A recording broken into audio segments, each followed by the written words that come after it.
แล้วก็ไป แล้วเรานั่งฝันเกียร์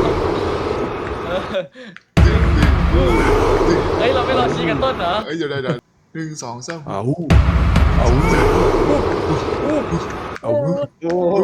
เบาบาย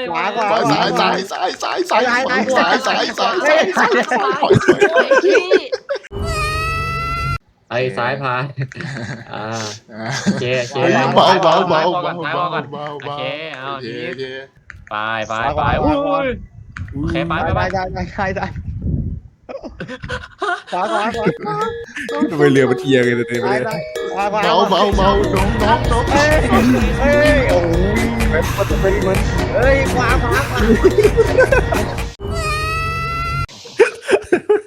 1 2แล้วก็แบบพูดพร้อมกันนะแล้วแบบพายกดพายพร้อมกันตอนพูดนะอย่าเพิ่งดีโอเค1 2มา1 2พูด1 2พูด1 2พูด1 2พูดไม่ใช่แล้ว1 2สายเยอะขวาเดินเบาขวา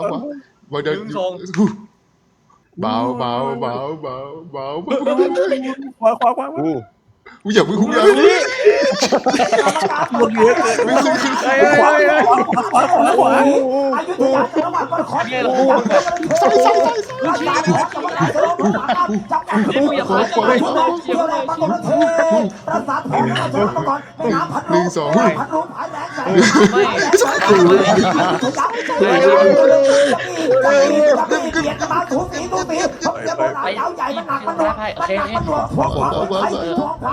1 2คือ2คู่เราคนข้างหลังพายไหม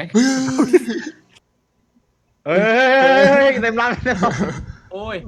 ขวาไอ้ซ้ายจะใกล้ถึงแล้วอีกรอบซ้ายว าระสุดท้ายของมึง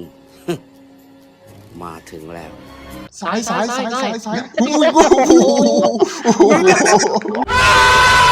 เหี้ยโอ้โหเหี้ย หนูมันลากไปดิ